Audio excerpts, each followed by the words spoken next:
Saludo desde Uruguay a todos y lo primero que quisiera hacer es darle las gracias a Casa América de España por la invitación a participar de este ciclo, que no quiero equivocarme, por eso voy a leer el título exacto: Los próceres americanos, emociones políticas y lucha por la ciudadanía. En el caso de Uruguay, eso nos hará hablar de José Artigas,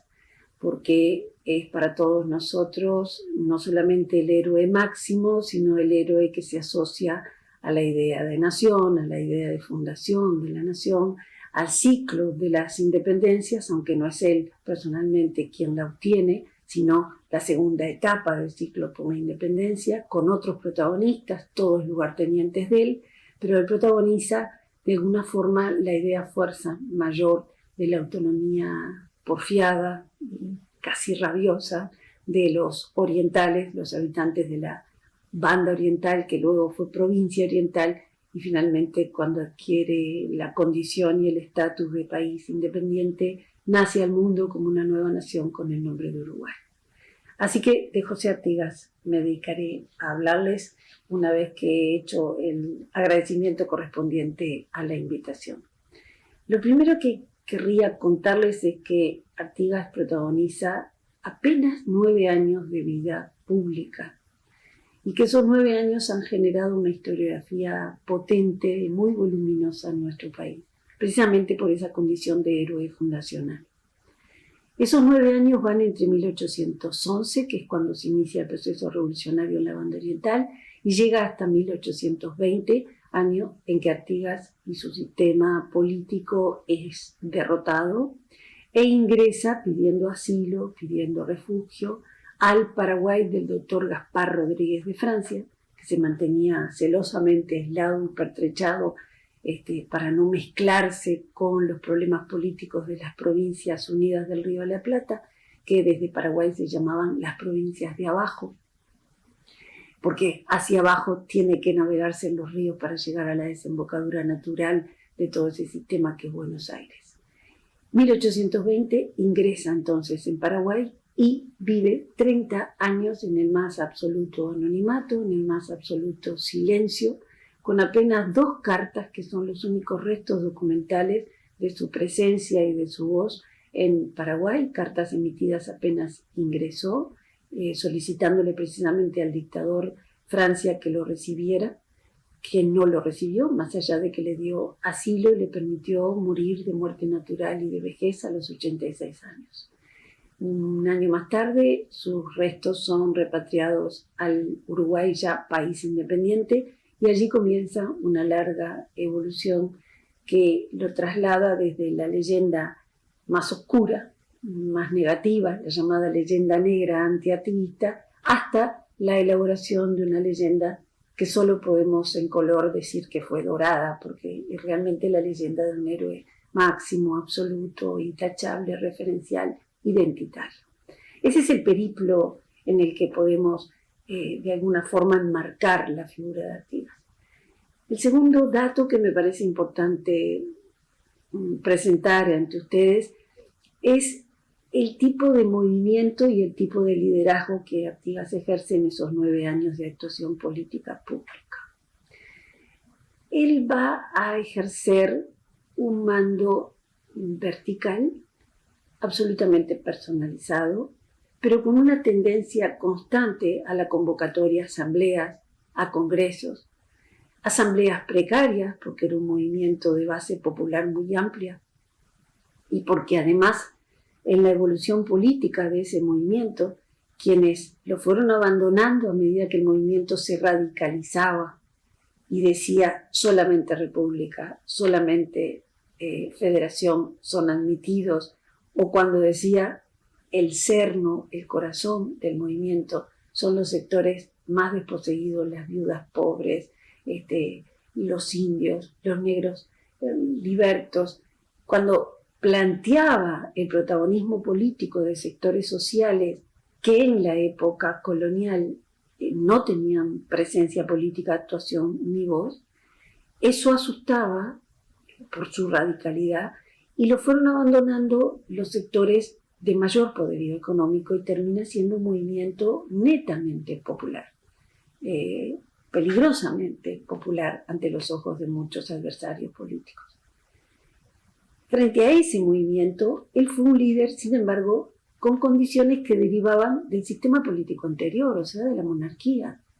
Era un mandato absoluto, ya fuera como jefe de los orientales o como protector de la Liga Federal, que le dio ese título, protector de los pueblos libres, porque fue una figura que trascendió su provincia natal, la Banda Oriental, luego convertida en el Uruguay independiente, les reitero, y fue reconocido también como líder por el litoral argentino, Corrientes, Santa Fe, Entre Ríos, la provincia guaranítica de Misiones, que era un corazón importante de su sistema, e incluso Córdoba, aunque luego tempranamente abandonó esa liga federal que se oponía al centralismo de Buenos Aires y a la jefatura indiscutida que Buenos Aires pretendía tener a la hora de la independencia y de la ruptura con la corona española.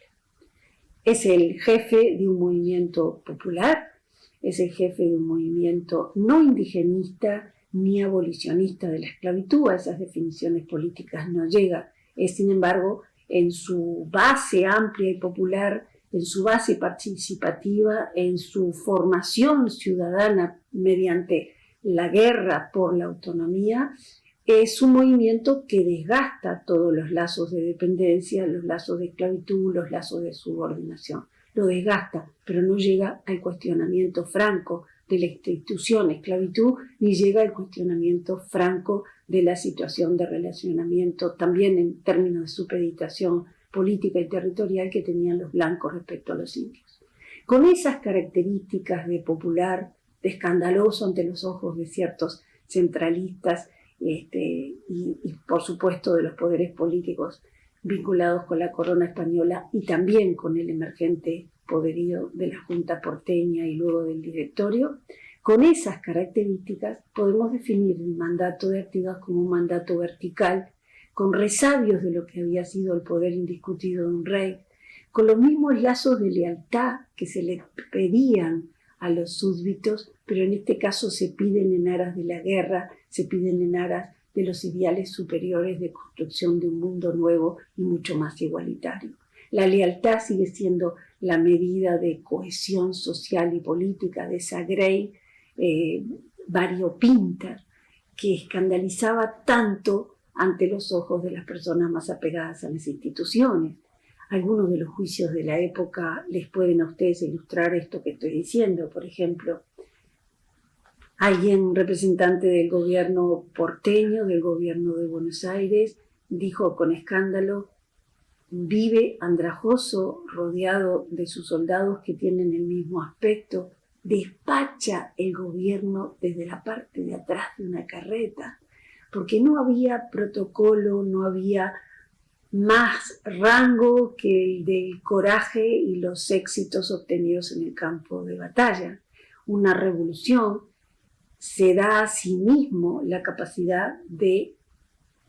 poner en el poder gente que ha demostrado valor y apego a la causa sin pensar ni en lazos de sangre,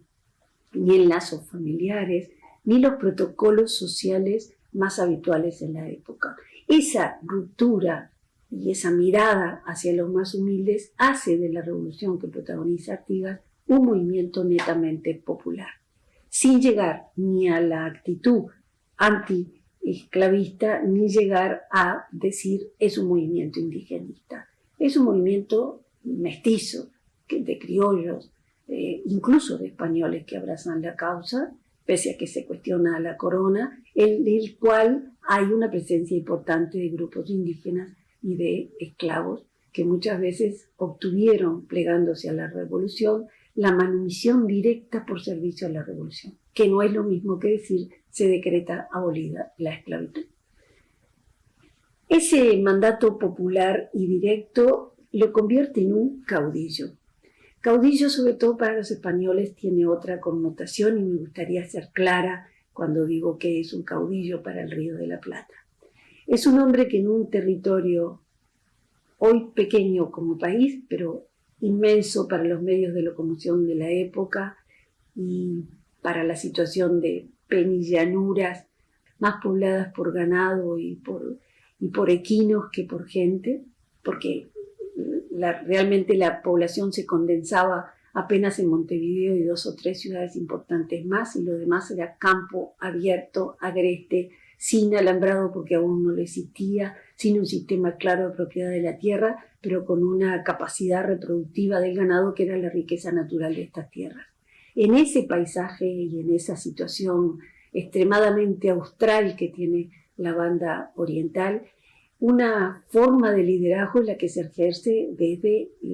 la vaquía, el conocimiento del paisaje, el conocimiento de los tipos sociales y la destreza para las tareas del campo. Eso marca quién tiene liderazgo natural. Un caudillo tiene un liderazgo natural y tiene además gracia, empatía,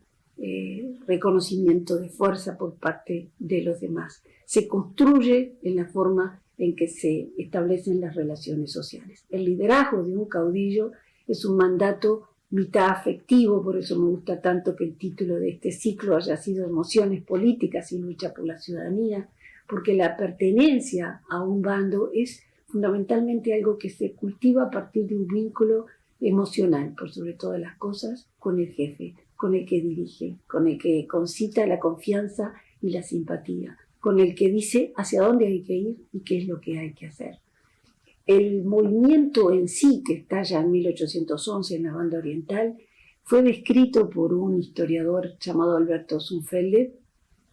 como la admirable alarma y como un movimiento netamente instintivo. Zunfelde decía, casi poéticamente, pese a que era en puridad un historiador, decía: un grito ha recorrido la campaña, guerra al godo. Y guerra al godo, gritado con rabia y con toda la energía posible, es un grito de guerra que hace que abandone la espesura del monte el indígena, que abandone la toldería otros, que se plieguen los hombres sueltos de la campaña, ese gauchaje que era tan difícil de controlar para la policía y las autoridades españolas, y que instintivamente sepan que en la no obediencia y en la rebeldía frente a lo que representaban la autoridad hasta ese momento estaba la clave emocional de ese seguir instintivamente al jefe que nos dice que la autoridad reside en Montevideo y que Montevideo es autoritaria y que representa a una corona a la que lentamente, no desde el primer día, pero lentamente comienzan a cuestionar y finalmente a desobedecer. Ese movimiento instintivo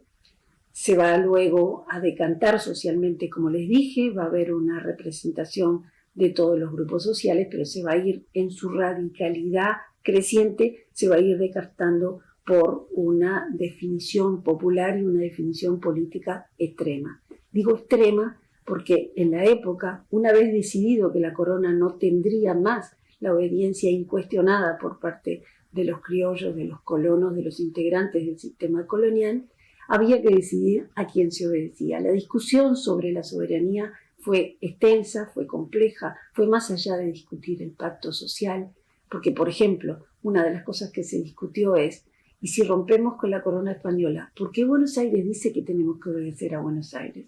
Si Buenos Aires también rompe con la corona, ¿qué nos determina a nosotros a obedecer a la antigua capital, cuya condición de capital provenía del nombramiento precisamente de la corona que ellos desconocen? Entonces, esa discusión, que se conoce con el nombre del reclamo de los artiguistas y de Artigas en persona, la soberanía particular de los pueblos, lleva a muchos a pensar que la que retrovierte a cada uno de los pequeños poblados es una soberanía que ya no tiene un depositario ni natural ni por creencias de indicación divina. La soberanía ha retrovertido a su dueño natural, a todos los pueblos, y aún un pequeño poblado con un cura doctrinero tiene derecho a votar, a reclamar, a pedir. Ese concepto extremo de la retroversión de la soberanía es el que alimenta todo el artiguismo y la idea de que la banda oriental tenía derecho a decidir por sí su destino y no necesariamente obedecer a Buenos Aires, a la que, sin embargo, se le reconocía haber iniciado el proceso revolucionario y se le reconocía el liderazgo natural que desprendía la Junta Revolucionaria de 1810. Esa obediencia fue cuestionada progresivamente. Artigas le mantuvo obediencia hasta el año 13, el año 14 ya es un año de crisis y el año 15 es el año del empoderamiento absoluto de Artigas y del artiguismo. Es por primera vez dueño de su provincia entera, incluido Montevideo, que finalmente cae bajo la presión y los dos sitios a los que lo sometió la revolución. Es dueño, por lo tanto, de ese importantísimo puerto y puede ofrecérselo al resto de la Liga Federal como puerto alternativo al puerto de Buenos Aires, que exigía, por su condición de puerto primero, una supeditación y una obediencia política que tampoco las provincias estaban dispuestas a brindarle. Artigas es, por lo tanto, un caudillo, esa es su modalidad de mando, pero es un caudillo que llama democráticamente a asambleas y a congresos todo el tiempo y que educa a los futuros ciudadanos en el ejercicio de la ciudadanía y, por lo tanto, educa en ese desandar lo que era natural políticamente, que era la obediencia propia de un súbdito que hacía de la lealtad la virtud primera en un conglomerado social dado. Esa construcción de ciudadanía es quizás lo más importante y más vinculante a la idea de independencia que el Uruguay le reconoce a Artigas. Hay dos documentos que lo pintan de cuerpo entero, uno del año 1813 y otro del año 1815, porque cuando digo caudillo, ustedes se imaginarán un caudillo ecuestre, y está muy bien que lo hagan, un caudillo con grandes dotes para dominar el territorio y las tareas del campo, un buen guerrero, un buen convocante a la guerra, y es cierto y lo era, pero también era alguien capaz de esbozar lo que él mismo bautizó un incipiente Estado. También tenía ideas y dotes de estadista y no tuvo mucho tiempo más allá de esos 9 años que fueron de pelea desde el primero al último, una pelea que terminó con derrota para sus huestes, pero que en medio del proceso de guerra permanente, el mismo que lo empoderaba, el mismo que lo convertía en el personaje central para el Río de la Plata, que fue durante esos 9 años, ese proceso le permitía pequeñas ventanas, pequeños atisbos en los cuales él demostró cuál era la idea de gobierno. No era solamente apetencia de poder o rebeldía de los sectores sociales. Había también un proyecto. Esos dos documentos son las instrucciones que se le entregaron a los diputados convocados por Buenos Aires, todavía en épocas de obediencia, ya bastante cuestionadas, pero obediencia al fin, a el liderazgo natural de Buenos Aires. Buenos Aires convoca una Asamblea General Constituyente en el año 1813 y desde la banda oriental se mandan diputados. Diputados a los que se les mandata a no obedecer ciegamente, sino obedecer por pacto. Obedecemos lo que salga de esa Asamblea General si estamos de acuerdo con el contenido. Y obedecemos con estas condiciones.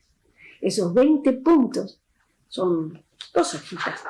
así como estas. Son para nosotros un documento fundacional muy importante, un esbozo de organización política que no puede llegar a llamarse constitución, pero que tiene toda la emocionalidad y toda la importancia historiográfica que los documentos fundacionales tienen. Las instrucciones del año 13.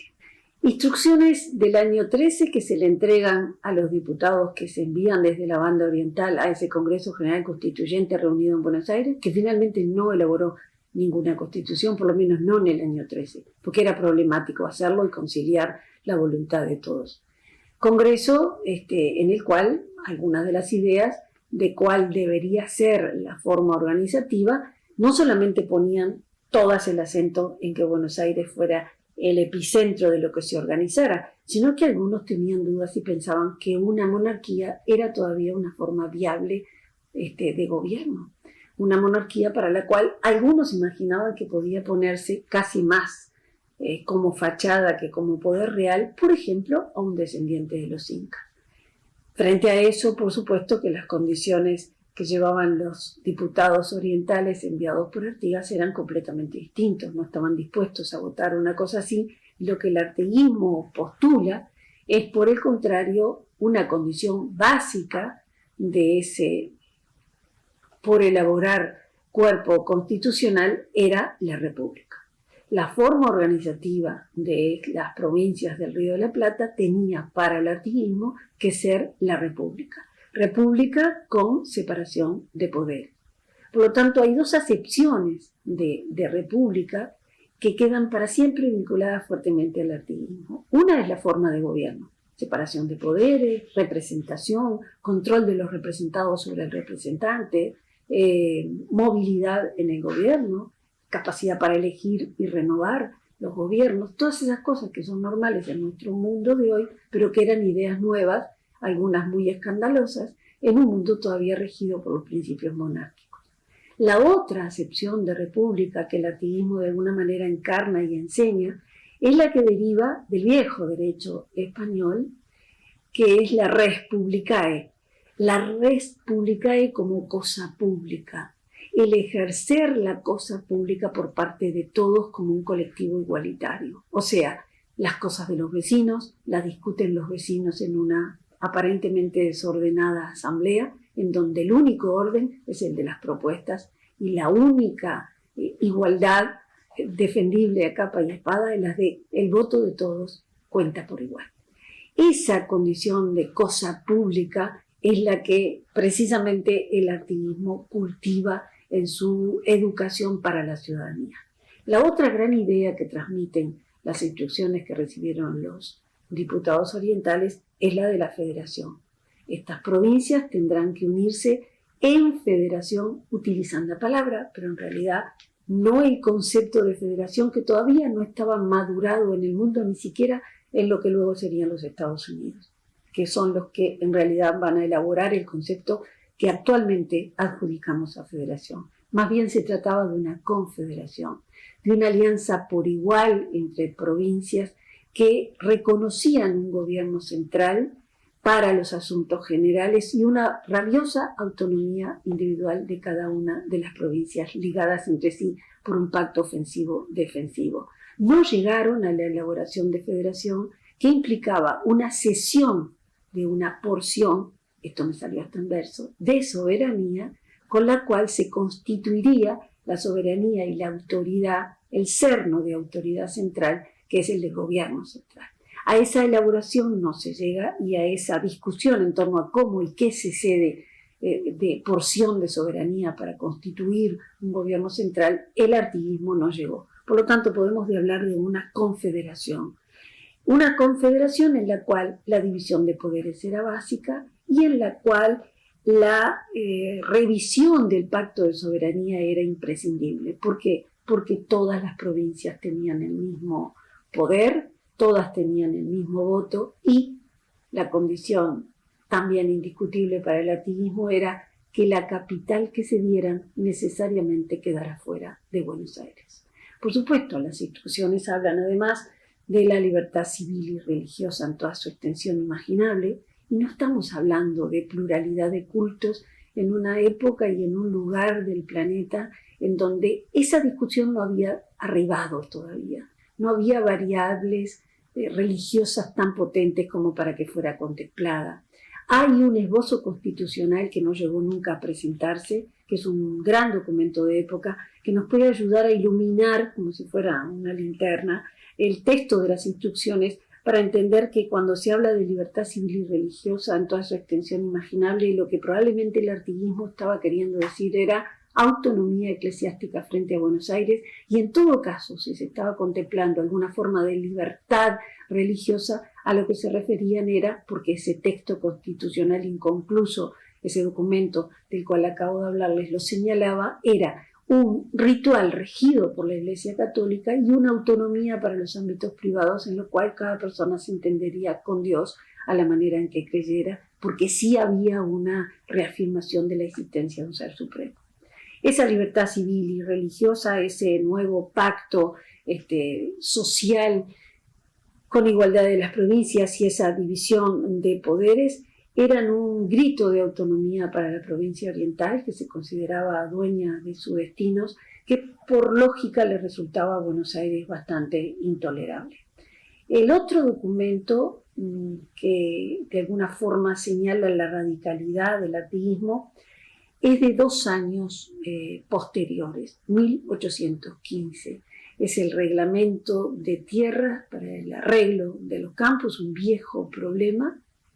en el cual está presente la opinión de los hacendados, que de hecho son los que solicitan la elaboración del documento y de las medidas que en él se instrumentan, y en el cual a 5 años de comenzada la revolución, 4 en suelo oriental, con todas las batallas, las pérdidas humanas, la pérdida de bienes materiales que había significado para todos los que acompañaron al artiguismo, Artigas siente que tiene que darles algo a su gente que tenga un valor simbólico importante y a la vez tiene que poblar el territorio que por primera vez domina en su totalidad, porque, reitero, tiene el control del puerto de Montevideo y también es el dueño de toda la campaña oriental. Y no hay mejor manera de controlar un territorio que poblarlo y hacerlo fructífero. La guerra había pegado en el corazón de la productividad y se notaba. Eran varios ejércitos superpuestos actuando en suelo oriental y todos sirviéndose el almuerzo y la cena de la abundancia de ganado, y comenzaba a sentirse la pérdida y la falta. Cuando no, los soldados que vendían, como bien dice un documento de la época, venden sus cueritos a escondidas, o sea que eran soldados de la revolución, pero podían estar contrabandeando cueros para hacer algún dinero para sus pertenencias, sus necesidades personales. Toda esa tarea de depredación se sentía, y Artigas tiene que frenarla, a la vez que tiene que poblar, porque es la mejor manera de defender militarmente un sitio, y a la vez tiene que darle a la gente algo que simbólicamente les diga: ustedes han peleado y han perdido hasta ahora, me han acompañado, yo los reconozco. Y el reconocimiento tenía que ir en clave política también. Así que Artigas reparte lo que no escaseaba, pero que tenía un valor importante: tierras. Artigas reparte tierras y la reparte con un criterio político y social. Primero a los americanos, esto es, los que han acompañado la causa americana. Y ponemos en segundo lugar a los que no acompañan la revolución. Primero los americanos, luego los sectores sociales más golpeados, viudas pobres, americanos pobres, indios, negros libertos. O sea, los sectores sociales a los que nunca antes se les había ocurrido priorizarlos en una división. Se les exige productividad, se les marca las necesidades de esa productividad, se instala un sistema rápido de defensa de los que van a recibir tierras y, por supuesto, se les quita tierras a los que las han abandonado porque han salido huyendo de la revolución, y a los que americanos que no acompañan la revolución se les llama los malos americanos, malos europeos y peores americanos que no han acompañado el proceso revolucionario. El reglamento de tierras es de alguna manera un documento polivalente que da muchas señales, da señales políticas, da señales de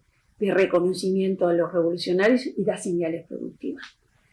Toda esta trayectoria de Artigas, que fue un combatiente imbatible hasta el año 15, entrado el 16, lo habían convertido en un poder impresionante. Y hay un precioso documento que escribe la pluma inglesa probablemente más letrada que visitó el Río de la Plata en esa época, Robertson, uno de los 2 hermanos Robertson, que lo visitó precisamente en el campamento general de purificación en el año 1815, y que le pregunta a sus lectores: ¿qué creen que vi?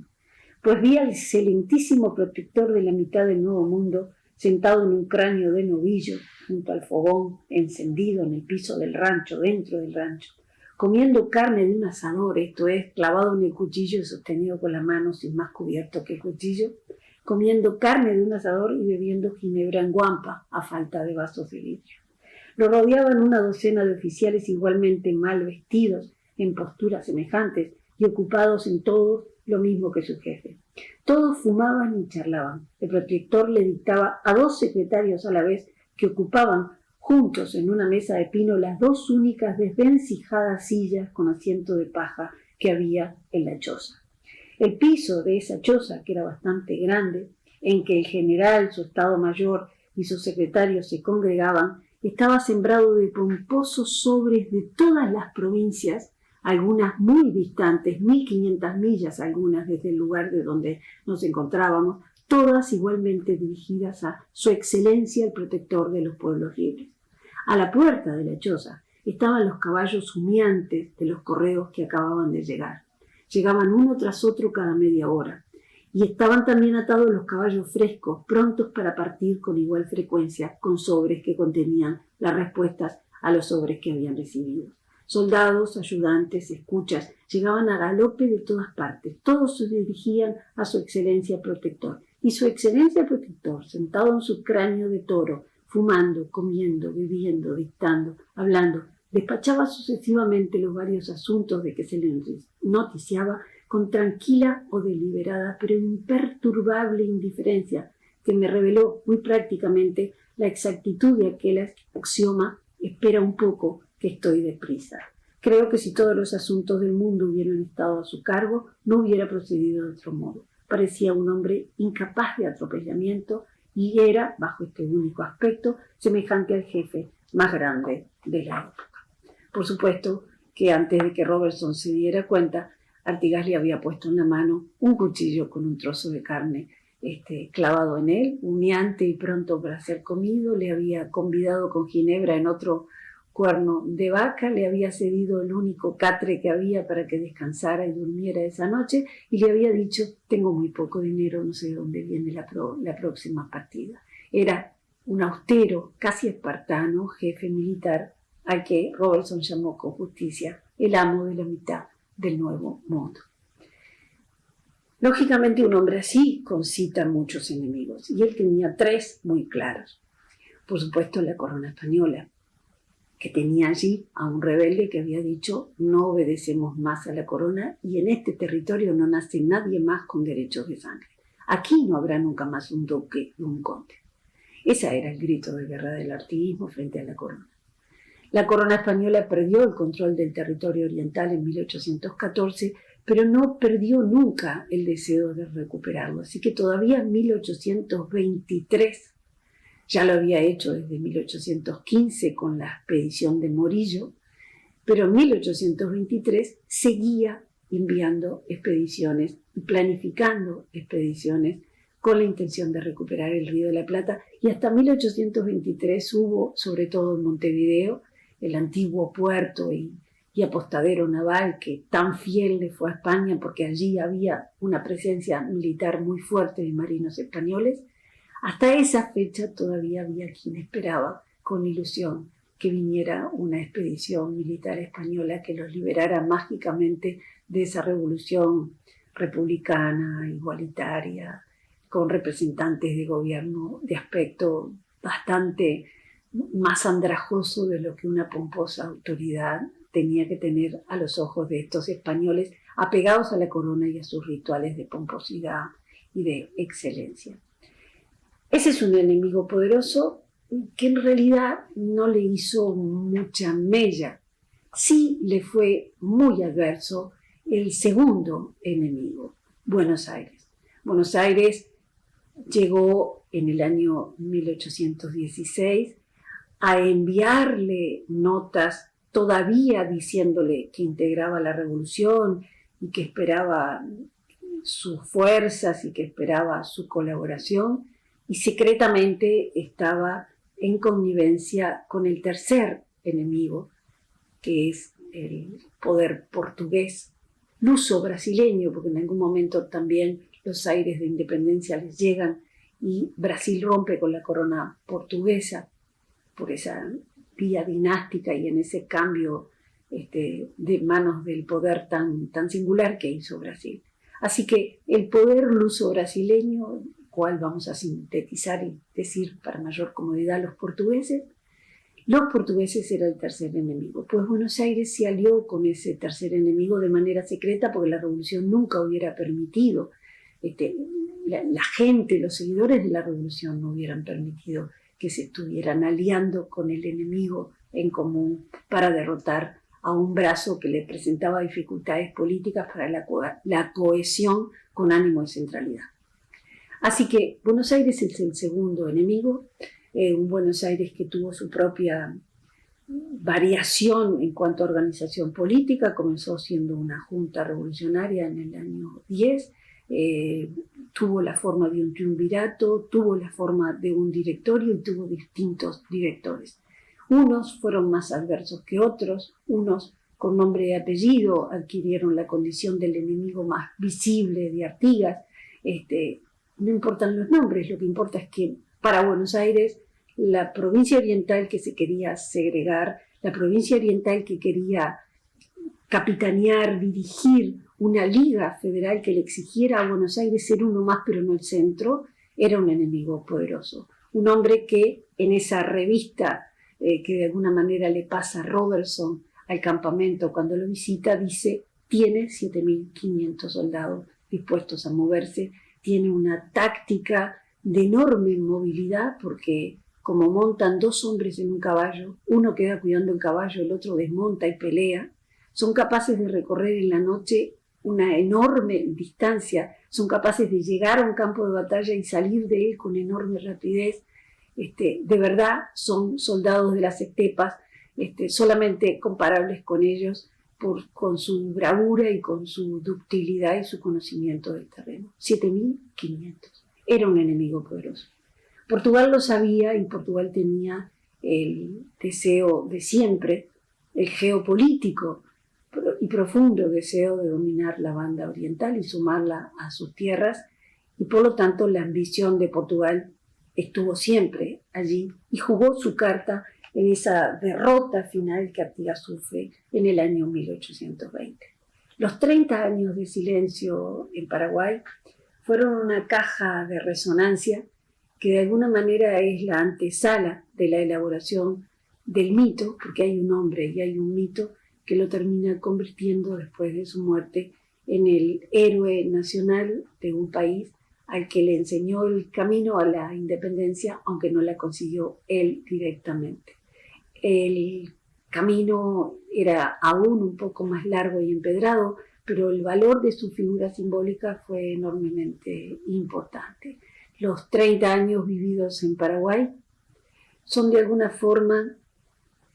una pieza fundamental en la elaboración de la figura heroica. El héroe siempre es castigado por su pecado de ibris, su pecado de desborde, y el querer la independencia a ultranza y sentar en un trono de gobierno, si es necesario un charrúa, un indio charrúa, como dijo en algún momento, con tal de dejar en claro que tenía que haber una